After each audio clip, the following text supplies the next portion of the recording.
Voice of Tamil 24. Tamil சினிமாவில் முன்னணி நடிகராக வலம் வரும் ஜெயம் ரவி தனது மனைவி ஆர்த்தியை பிரிவதாக அறிவித்துள்ளார். கடந்த 2009 தயாரிப்பாளர் சுஜாதாவின் மகள் ஆர்த்தியை திருமணம் செய்தார். இவர்களுக்கு 2 மகன்கள் உள்ளனர். 15 ஆண்டுகள் இவரது திருமண வாழ்க்கை நன்றாக சென்றது. சில மாதங்களாக இவர்கள் பிரிவதாக செய்திகள் வந்த வண்ணம் இருந்தன. ஆனால் இருவரும் அதை பற்றி மௌனம் காத்து வந்தனர். இவர்களை சேர்த்து வைக்க குடும்பத்தினர் பேசி வந்த நிலையில் அது உடன்படாததால் இப்போது மனைவி ஆர்த்தியை பிரிவதாக ஜெயம் ரவி அறிவித்துள்ளார்.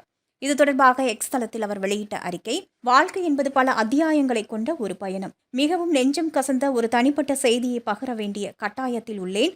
நீண்டகால யோசனை மற்றும் பல பரிசீலனைக்கு பின் ஆர்த்தியுடனான எனது திருமண வாழ்விலிருந்து விலகுவது என மிகவும் கடினமான ஒரு முடிவை எடுத்துள்ளேன். இந்த முடிவு எளிதாக எடுக்கப்பட்டதல்ல. என்னை சார்ந்தவர்களின் நலனை கருத்தில் கொண்டு அவர்களின் நல்வாழ்விற்காக எடுக்கப்பட்டது. இந்த நேரத்தில் எனது தனி உரிமையையும் எனக்கு நெருக்கமானவர்களின் தனியுரிமைகளுக்கு மதிப்பளிக்கும்படியும் கேட்டுக்கொள்கிறேன்.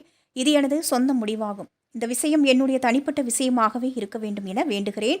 நான் என்றும் எப்போதும் உங்கள் ஜெயம் ரவியாகவே இருக்க விரும்புகிறேன். உங்கள் அனைவரின் ஆதரவுக்கும் நன்றி என்றிவாறு அவர் தெரிவித்துள்ளார்.